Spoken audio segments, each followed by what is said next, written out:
సంస్కృతి సంపద YouTube channel తరపున అందరికీ స్వాగతం. శ్రీమద్ భగవద్గీత ఆధ్యాత్మిక రహస్యాలు శీర్షికలో శ్రీ త్రినాథ్ గారు ధారావాహిక ప్రసంగం చేస్తున్నారు.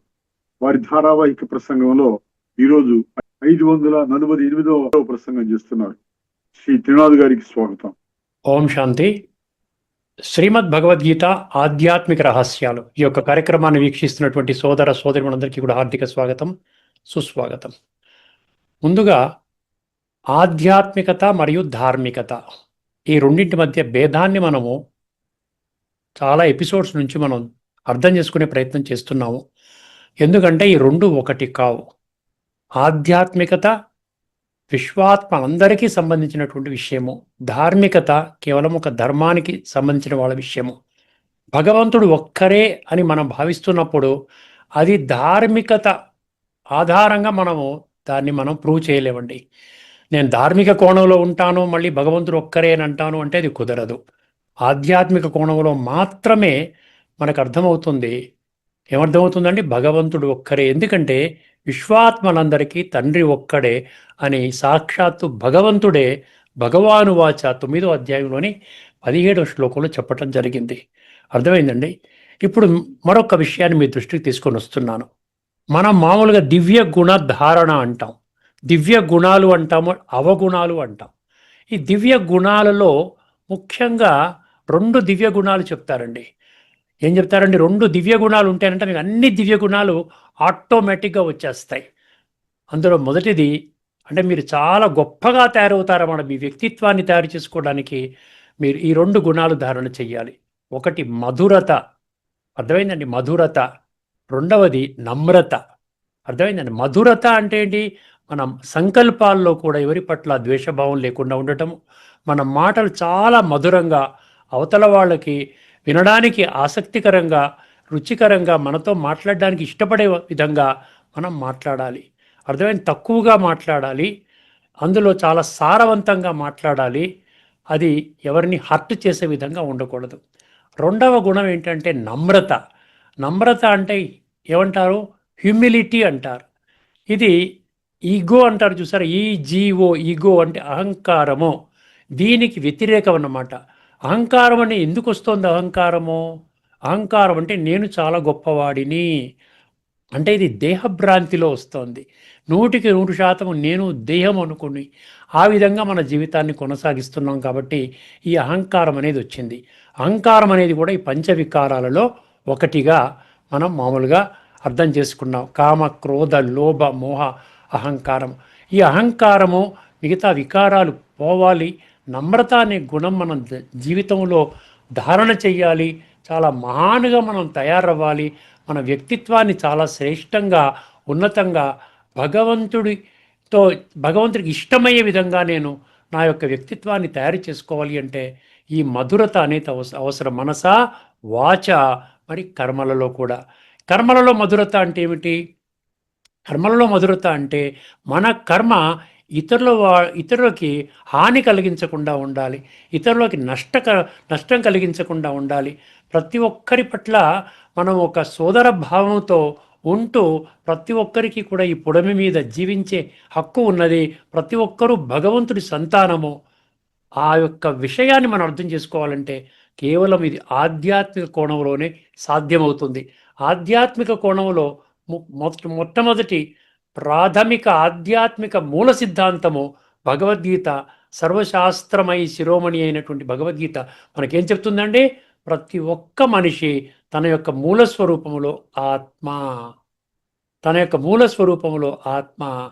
అర్థమైందండి? ఈ యొక్క ఆత్మ, ఈ జ్ఞానము లేకపోయినట్లయితే మనము మన జీవితంలో ఎటువంటి పరివర్తన రాదు. అహంకారాన్ని తొలగించుకోలేము. మనం ఈ విధంగా నమ్రత అనేటువంటి గుణం ధారణ చేయలేము. విద్యా వినయ సంపన్నే బ్రాహ్మణే గవిహస్తిని శునిచైవశ్వపాకేచ పండిత సమదర్శిన అంటాడు, చూసారా? ఎవరు పండితుడు? తన యొక్క మూల స్వరూపాన్ని గుర్తించి, అస్తిత్వాన్ని గుర్తించి, ఆత్మ యొక్క అస్తిత్వాన్ని గుర్తించి, ఆత్మ అనుభూతిలో ఉంటూ ఆ విధంగా ఆత్మానందములో తేలియాడేవాళ్ళు మాత్రమే ప్రతి ఒక్కరిలో కూడా ఆత్మను చూడగలుగుతారు. ప్రతి ఒక్కరిలో దైవత్వాన్ని చూడగలుగుతారు. ప్రతి ఒక్కరూ భగవంతుని సంతానముగా గుర్తించి సర్వమానవ సౌభ్రాతృత్వము, ఈ విధంగా ప్రతి ఒక్కరూ ఆత్మపరంగా నా యొక్క సోదరుడు, ఈ విధంగా భావించుకొని వాళ్ళు ముందుకు వెళ్తారండి. అర్థమైందండి? సో, ఈ విధమైనటువంటి అండర్‌స్టాండింగ్ మనకి ఆధ్యాత్మిక జ్ఞానంలోనే వస్తోంది.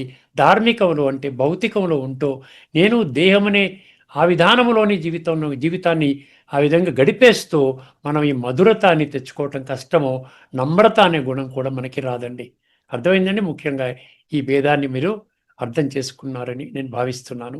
ఇప్పుడు మనము కఠోపనిషత్తు 1, 2, 5 మనం చర్చిస్తూ ఉన్నామండి. కఠోపనిషత్తు 5, 2, 5. 1, 2, 5. ఇది చాలా ముఖ్యమైన మంత్రము. ఈ ఒక్క మంత్రాన్ని మీరు బుద్ధి నేత్రాన్ని తెరుచుకొని మనం గాని అర్థం చేసుకోగలిగితే, మీరు ఏదైనా ఒకటి అర్థం చేసుకుంటే, ప్రతి ఒక్క శాస్త్రము గీత నుండి ఉద్భవించింది. గీతా శాస్త్రము సర్వోన్నతము. ఎందుకంటే అక్కడ డైరెక్ట్గా శ్రీ భగవానువాచ అని ఉన్నాయి. మిగతా శాస్త్రాలన్నీ ఆ యొక్క శాస్త్రం ఆధారంగా మనం ఇవన్నీ ఉద్భవించాయి. అందులో ఉపనిషత్తులు. అర్థమైందండి? ఇప్పుడు ఈ ఉపనిషత్తులో కఠోపనిషత్తులో మనం ఏం తెలుసుకున్నామండి? ఒక్కసారి మనం దీన్ని చర్చించుకుంటే, ఇప్పటి వరకు మనం గత 3 ఎపిసోడ్స్ నుండి మనము కొన్ని విషయాలు తెలుసుకున్నాం. గత ఎపిసోడ్లో ఈ యొక్క మంత్రాన్ని సమర్థించే గీతా శ్లోకాల్ని మనం అర్థం చేసుకున్నాం. ఇప్పుడు ఈ యొక్క ఎపిసోడ్లో మనము అదే మంత్రాన్ని, దాని యొక్క సారాన్ని మరొకసారి అర్థం చేసుకుని, దీన్ని సమర్థించే ఇతర ఉపనిషత్ మంత్రాలను కూడా మనం అర్థం చేసుకునే ప్రయత్నం చేద్దామండి. ముందుగా ఒక్కసారి మంత్రాన్ని మీ దృష్టికి తీసుకొని వస్తాను మరొక్క మారు. కఠోపనిషత్తు 1, 2, 5. అవిద్యాయామంతరే వర్తమానాః స్వయం ధీరాః పండితం మన్యమానాః తంద్రమ్యమానాః పరివర్తంతి మూఢాః అంధేనైవ నీయమానా యదాంధాః. దీని తాత్పర్యం ఏంటండి? వర్తమాన సమాజములో 100% అజ్ఞానములో జీవిస్తూ, తమకు తామే మేము తెలివైన వారము, మేము జ్ఞానులము, మేము పండితులము అని భావించే మనుషులు నిజానికి మూర్ఖులు. అటువంటి వారు అలా అజ్ఞానములోనే అల్లాడుతూ అంధులను నడిపించినట్లుగా ఒకరిని ఒకరు తప్పుదారిలో నడిపించుకుంటూ ఉంటారు. అర్థమైందండి? ఇది ఆ యొక్క మంత్రం యొక్క సారము. ఇప్పుడు ఇదే మంత్రాన్ని సమర్థించేటువంటి ఇతర ఉపనిషత్తుతో కొన్ని మంత్రాలు మీ దృష్టికి తీసుకొని వస్తున్నాను. ఒక 5, 6 మంత్రాలు. ముందుగా ముండక ఉపనిషత్తు చాలా అద్భుతమైనటువంటి ఒక రెవల్యూషన్ అండి. ఈ ముండక ఉపనిషత్తు కూడా ఇదే 4 పంక్తులు అవే ఉన్నాయండి. అందులో కేవలం ఒక్క పదాన్ని మార్చారు ఆ మంత్రంలో. ముండక ఉపనిషత్తు మీరు రాసుకునేవాళ్ళు రాసుకోవచ్చు. 1, 2, 8. 1, 2, 8 ముండక ఉపనిషత్తు. ఇప్పుడు మనం కఠోపనిషత్తు 1, 2, 5 మెయిన్ మన ఉపనిషత్ మంత్రము. దీన్ని సమర్థించే ఉపనిషత్ మంత్రాలు చెప్పుకుంటున్నాం. ముండక ఉపనిషత్తులో కూడా అదే 4 పంక్తులు ఉంది. అక్కడ కేవలం ఒక్క పంక్తి మాత్రం ఏంటంటే దంద్రమ్యమాణాః అన్న పదాన్ని తీసేశారండి. దంద్రమ్యమాణాః అన్న పదం తీసి దాని స్థానములో జగన్యమానాః అనే పదం వేశారు. అర్థమైందని? ఇదే తేడా. ఈ ఒక్క పదమే తేడా అన్నమాట. జగన్యమానాః. ఇప్పుడు ఈ రెండిటి యొక్క తేడా మనం అర్థం చేసుకున్నాం అనుకోండి, మనకి ఇంకా కొంచెం ఈ స్పష్టత, ఈ మంత్రం యొక్క ఆ మంత్రం ద్వారా భగవంతుడు మనకి మానవాళికి ఏ యొక్క మార్గాన్ని తెలియచేస్తున్నారో స్పష్టమవుతుంది. అర్థమైందండి? ముండక ఉపనిషత్తు 1, 2, 8 ఏం చెప్పింది? అవిద్యాయామంతరే వర్తమానాః స్వయం ధీరాః పండితం మన్యమానాః. ఇక్కడ దంద్రమ్యమానాః బదులు ఏం చేశారు? జగన్యమానాః పరివర్తంతి మూఢాః అంధేనైవ నీయమానా యదాంధా. చూసారా? రెండోసారి మన ఇదే విధంగా అదే మంత్రం రిపీట్ అవ్వడానికి కూడా అర్థం చేసుకోండి దానికి ఉన్నటువంటి వెయిటేజ్ అనండి, విలువనండి, ప్రాధాన్యతనండి. ఇప్పుడు ఈ దంద్రమ్యమానా జగన్యమానా గురించి కొంచెం చర్చిద్దాం. అప్పుడు మనకి కొంత ఎందుకు ఈ మంత్రము ఈ యొక్క కఠోపనిషత్తు మంత్రాన్ని సమర్థిస్తోంది. ఈ 2 పదాలు వర్తమాన సమాజములోని మనుషుల మానసిక ప్రవృత్తిని కళ్ళకు కట్టినట్లు ప్రతిబింబిస్తున్నాయి. ఈ 2 మంత్రాలు ఏది? కఠోపనిషత్తు 1, 2, 5, ముండక ఉపనిషత్తు 1, 2, 8. అర్థమైందండి? వీటి ద్వారా బహిర్గతము కాబడే సత్యాన్ని ఒకసారి పరిశీలిద్దాం. ఏమిటి 2 మంత్రాలు? ఎందుకు ఆ పదాన్ని మార్చడం జరిగింది? పదాన్ని మార్చడం వలన అర్థం ఏ విధంగా మారింది, దానివల్ల దానిలో ఉన్నటువంటి తత్వాన్ని అర్థం చేసుకునే ప్రయత్నం చేద్దాం. దంద్రమ్యమాణాహ అంటే అర్థం ఏంటంటే దంద్రమ్యమాణాహ అంటే ఏమర్థం చేసుకున్నాము? వక్ర మార్గాల్లో తిరుగుతూ, అంటే ఒక స్పష్టత లేదు, భగవంతుడి గురించి స్పష్టత లేదు, ఆత్మజ్ఞానం స్పష్టత లేదు, సృష్టి చక్ర జ్ఞానము లేదు, కర్మ సిద్ధాంతము లేదు, ఆ భౌతికము నేను దేహం అనేటువంటి భ్రాంతిలోనే భ్రమలోనే జీవితాన్ని గడిపేస్తున్నాం. ప్రతి ఒక్కరు విశిష్ట వ్యక్తులు ఏది చెప్పినా కూడా మనం దాన్ని అంగీకరిస్తూ అత్యధిక శాతం మంది మనుషులు ఏ మార్గాన నడుస్తున్నారో అదే మార్గాన్ని మనం అన్వయించుకుంటూ బుద్ధినేత్రాన్ని తెరవకుండా మన జీవితాన్ని మనం కొనసాగిస్తూ ఉన్నాం అన్నమాట. అందుకనే అనేక వక్ర మార్గాల్లో తిరుగుతూ తిరుగుతూ దారి తప్పి అల్లాడుతూ గందరగోళములో సంచరించడానికి సూచకము. గంధర్మ్యమాణ అర్థం ఇదండి. అర్థమైందండి? గందరగోళ పరిస్థితిలో ఉన్నాడు నేటి మానవుడు. అర్థమైంది? ఆధ్యాత్మిక జగత్తు అనండి, లేక ధార్మిక జగత్తు అనండి, నేటి మానవుడు గందరగోళ పరిస్థితిలో ఉన్నాడంట.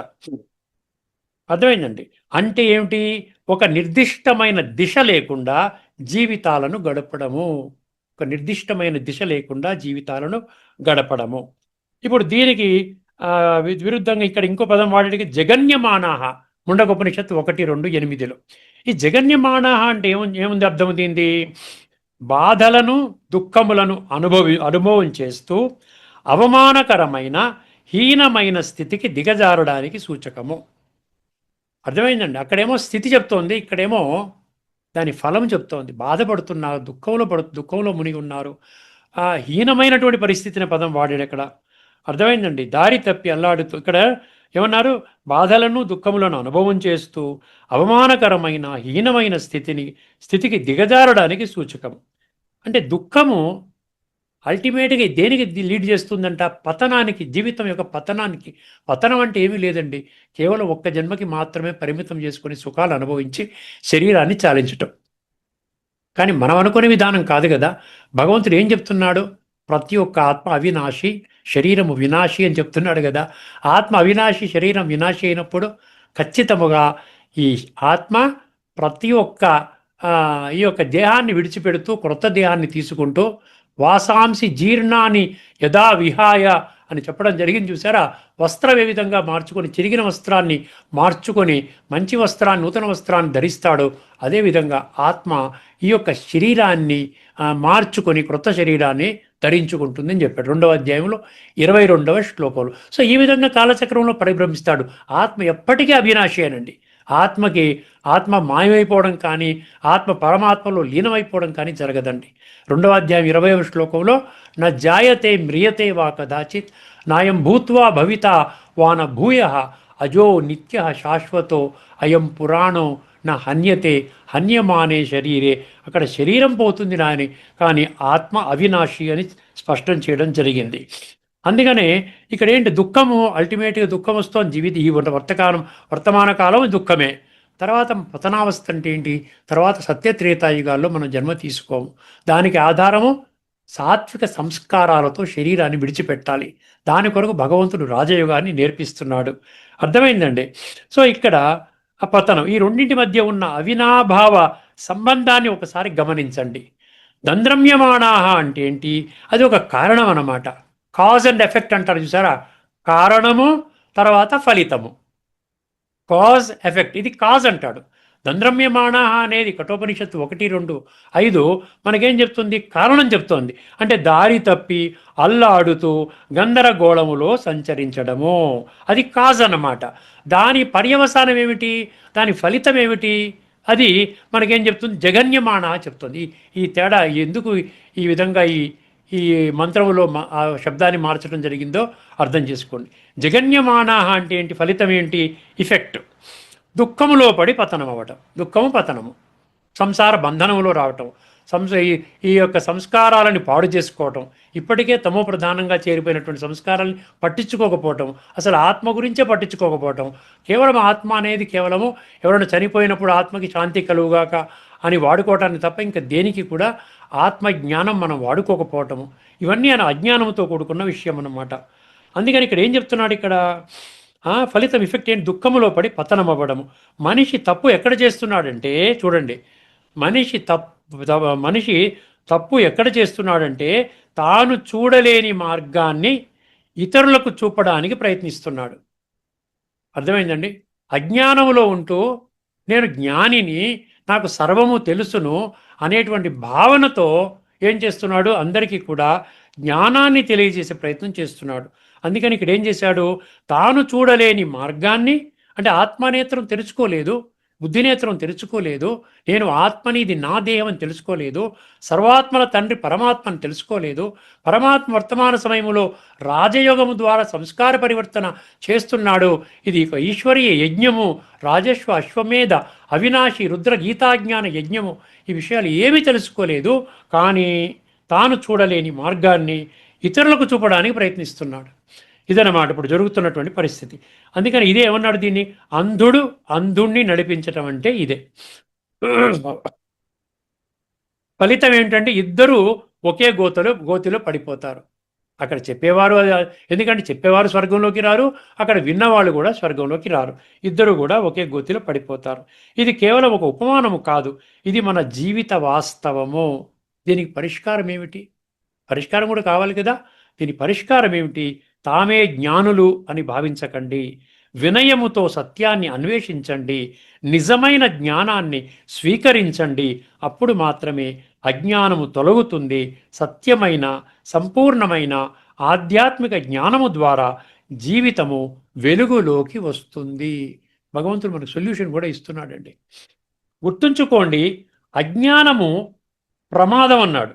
అజ్ఞానం ప్రమాదమే, కానీ దానికంటే అజ్ఞానం ప్రమాదం కాదంట, అంత ప్రమాదం కాదంట. అజ్ఞానం అంత ప్రమాదం కాదు.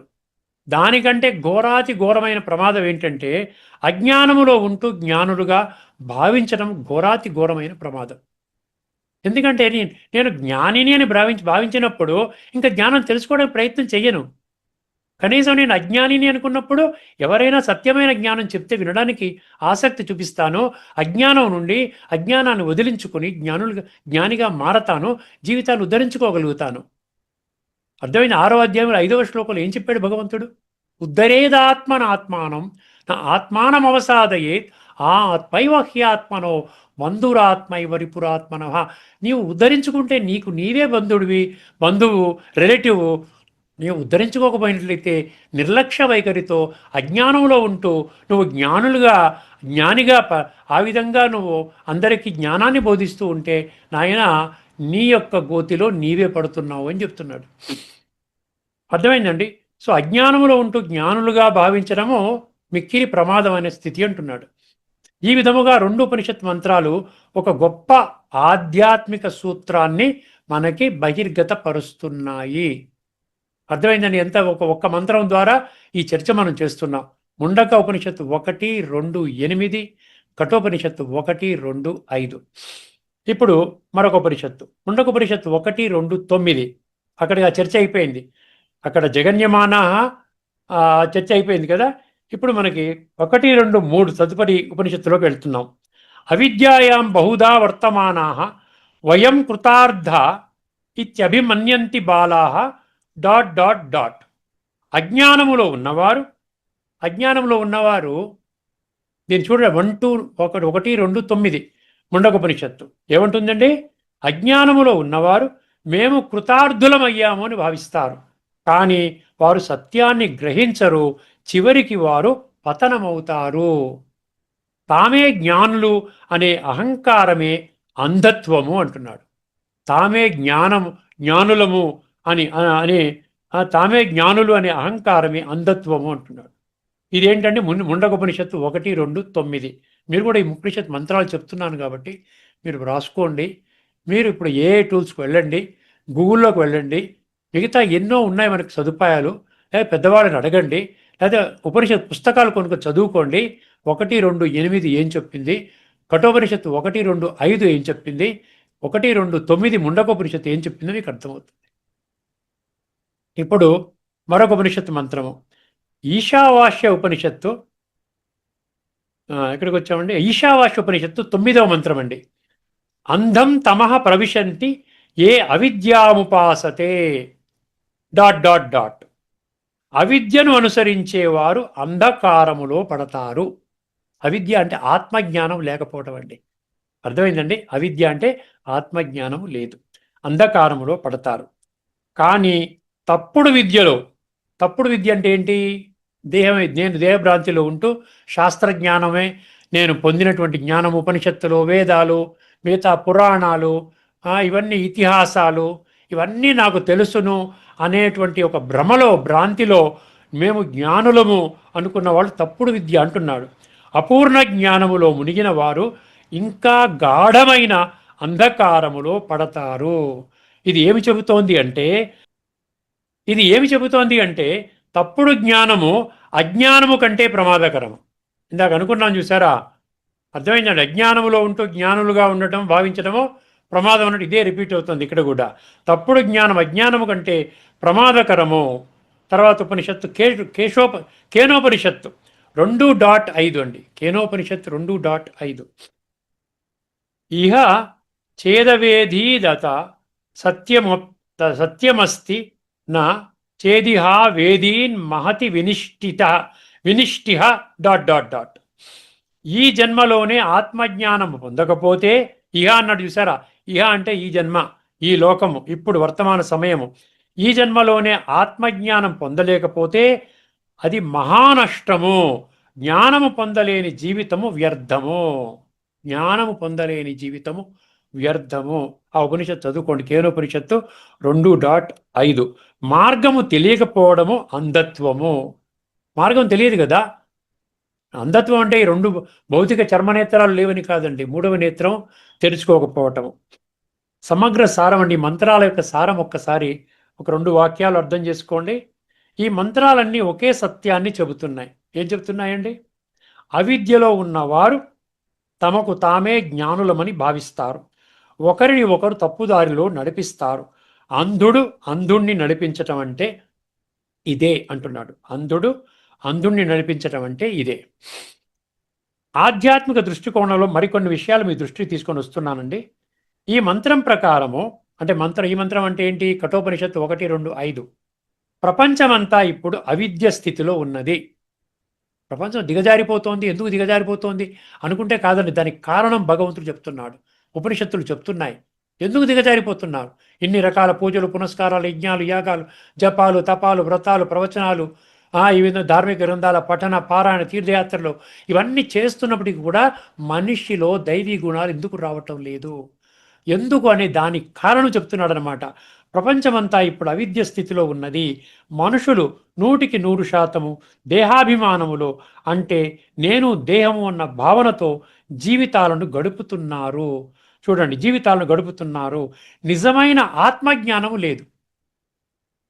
ఆత్మజ్ఞానం లేదండి. ఆత్మ అనే పదం ఇన్ఫర్మేషన్ ఉంటే లాభం లేదండి. ప్రతి ఒక్కరూ మూల స్వరూపంలో ఆత్మని, నేను ఆత్మని అంటే ఆత్మ అనుభవం చేసుకునే అభ్యాసం ప్రతిరోజు చెయ్యాలి. నిజమైన ఆత్మజ్ఞానము లేదు. ఈ కారణముగా వారికి శాంతి లేదు, సంతృప్తి లేదు. చూసారా, సంతుష్టత ఉన్నదా? భగవంతుడు గీతలో ఏం చెప్పాడు?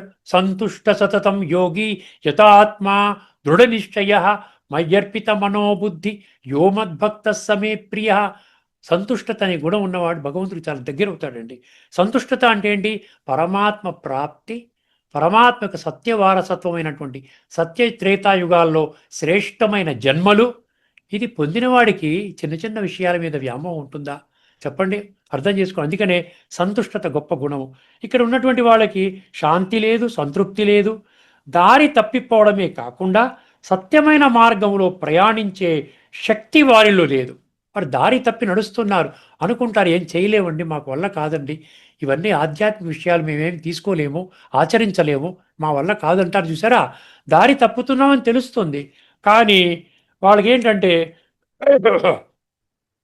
కాకుండా సత్యమైన మార్గంలో ప్రయాణించే శక్తి వారిలో లేదు. చెప్పినప్పటికీ కూడా వినరు, కష్టం అనుకుంటారు. కానీ ఇది చాలా సులభము. స్టార్టింగ్లో కొంచెం కష్టం అనిపించినా అది జీవితకాలం మనం సుఖంగా ఉంటామన్నమాట. అర్థమైందండి? అందుకని సాత్విక సుఖం అనేది నిర్వచనం చెప్పాడు చూసారా. ముందు స్టార్టింగ్లో విషతుల్యంగా ఉంటుంది, తర్వాత అమృతం అని చెప్పాడు చూసారా. అది మనం ఇప్పటికే చర్చించుకున్నాము. అదన్నమాట ఆధ్యాత్మిక జ్ఞానాన్ని తీసుకోవడానికి శక్తి భగవంతుడు ఇస్తాడు. ఆధ్యాత్మిక జ్ఞానం ఏం చెప్తోంది? నేను ఆత్మను, ఇది నా దేహము, ఇదే అసలు సిసలైన ఆత్మజ్ఞానము. పరమాత్మనే నా సత్యమైన తండ్రి, శిక్షకుడు మరియు సద్గురువు. అర్థమైందండి? కేవలం వారి ద్వారా బోధించే జ్ఞానము ద్వారా మాత్రమే అజ్ఞానము తొలగుతుంది. ఇక వేరే షార్ట్ కట్స్ లేవండి. దీనికి ఎటువంటి షార్ట్ కట్స్ లేవు. అంటే అంధుడిని అంధుడు నడిపించటం ఆగాలి. అంధుడిని అంధుడు నడిపించటం ఆగాలి. వర్తమానములో పరమాత్మ బోధించే జ్ఞానము ద్వారా మాత్రమే సరి అయిన, సత్యమైన మరియు సంపూర్ణమైన మార్గము అవగతమవుతుంది. లోతైన తత్వము. ఈ మంత్రం యొక్క క్లోజింగ్ అంటే లోతైన తత్వము. యమధర్మరాజు నచికేతుడికి ఇలా అర్థం చేయిస్తున్నాడు. మనకు తెలిసింది కదా. ఇదంతా ఎవరికి చెప్తున్నాడు? నచికేతుడికి చెప్తున్నాడు. నచికేతుడు అంటే సత్యాన్వేషకులకు ప్రతినిధి అన్నమాట. ఎవరైతే సత్యాన్ని కోరుకుంటున్నారో వాళ్ళందరికీ భగవంతుడు యమధర్మరాజు రూపంలో మనకి బోధిస్తున్నాడు. నాయనా, ఈ జ్ఞానం తీసుకోకపోయినట్లయితే అధోగతి పాలవుతావు, తీసుకున్నట్లయితే పురోగతికి వస్తావు, సత్యత్రేతాయుగాల్లో శ్రేష్టమైన జన్మలు పొందుతావు. భగవంతుడి ఒక సత్యమైన వారసత్వం అంటే ఇదే. ఇది పొందడానికి నీకు ఆత్మజ్ఞానం అవసరం. అదే కదా నచికేతుడు ఏం కోరుకున్నాడు? నాకు ఆత్మజ్ఞానము కావాలి, సత్యమైనటువంటి జ్ఞానము కావాలని కోరుకున్నాడు. అందుకనే యమధర్మరాజు నచికేతుడికి ఇలా అర్థం చేయిస్తున్నాడు. ఈ లోకములోని మనుషులు నిజానికి అంధులు నడిపిస్తున్నట్లుగా ఉన్నారు. ఈ లోకములోని మనుషులు నిజానికి అంధులు నడిపిస్తున్నట్లుగా ఉన్నారు. మానవాళికి గురువులుగా ఉన్నవారు కూడా అంధులే. మానవాళికి గురువులుగా ఉన్నవారు కూడా అంధులే. వారికి జీవితం యొక్క పరమ సత్యం గురించి ఏమీ తెలియదు. అయినప్పటికీ వారే పాలకులు, వారే పరిపాలకులు, వారే గురువులు, వారే ప్రవక్తలు, వారి అనుచరులు కూడా అంధులే. మీరు చదువుకోండి ఈ యొక్క మంత్రం 1, 2, 5. అదేమో కఠోపనిషత్తు, ముండకోపనిషత్తు 1, 2, 8. ఈ విశ్లేషణలో ఇవన్నీ ఉన్నాయండి. అర్థమైందండి? నేనేం ఒక్క పదాన్ని కూడా యాడ్ చేయలేదు. వారి అనుచరులు కూడా అంధులే. కాబట్టి ఒక చూడలేని వాడు మరొక చూడలేని వాడిని నడిపిస్తున్నాడు. ఇవాళ మనుషులు అవిద్యలో మునిగిపోయారు. అంటే స్వయము మరియు భగవంతుడి యొక్క సత్యస్వరూపాన్ని గుర్తించడంలో పూర్తిగా విఫలమయ్యారు. స్వయము మరియు భగవంతుడి యొక్క సత్యస్వరూపాన్ని గుర్తించడంలో పూర్తిగా విఫలమయ్యారు. అసలు అవిద్య అంటే ఏమిటో అర్థం చేసుకునే ప్రయత్నం చేద్దాం. సారీ. అసలు అవిద్య అంటే ఏమిటో అర్థం చేసుకునే ప్రయత్నం చేద్దాం. అవినాశి ఆత్మని గుర్తించకపోవడం అండి. వినాశీ దేహాన్ని సత్యమని భావించటము అవిద్య. అవినాశి ఆత్మని గుర్తించగా వినాశీ దేహమే సత్యం అనుకోవడము, ఇది అవిద్య అంటున్నాడు. అవిద్య యొక్క 2 ప్రధాన లక్షణాలు. అవిద్యలో 2 ప్రధాన లక్షణాలంట. జాగ్రత్తగా అర్థం చేసుకునే ప్రయత్నం చేయండి. ఒకటి ఆవరణ.